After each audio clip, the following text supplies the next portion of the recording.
Hi friends. రీసెంట్గా జరిగిన విమానం క్రాష్ వల్ల చాలామంది చనిపోయారు. చాలా బాధాకరమైన విషయం జరిగింది. ఇది అందరికీ తెలుసు కదా. అయితే అంతకంటే ఘోరమైన ఇన్సిడెంట్ ప్లేన్ క్రాష్ 1985లో జరిగింది. అదేంటి ఎక్స్ప్లెయిన్ చేస్తున్న వీడియో చివరి వరకు చూడండి. ఇది భారతీయ క్వారియర్కి సంబంధించిన అత్యంత ఘోరమైన విమాన ప్రమాదం. విమానం టొరంటో నుండి న్యూఢిల్లీకి వెళ్తుండగా సిక్కు తీవ్రవాద దాడి కారణంగా గాలిలో బాంబు దాడి చేశారు. ఐరిష్ సముద్రంపై బాంబు పేలింది. మరి విమానంలో ఉన్న మొత్తం 329 మంది మరణించారు. ప్రయాణికుల్లో ఎక్కువ మంది భారతీయులు. ప్లేన్ డీటెయిల్స్ చూద్దాం.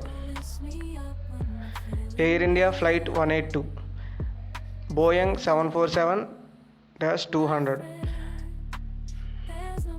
జూన్ 23, 1985లో ఐరిష్ సముద్రంపై ఐర్లాండ్ తీరంలో ఈ ప్లేన్ క్రాష్ అనేది జరిగింది. బాంబుల దాడి వల్ల ప్లేన్ మొత్తం తగలబడిపోయింది.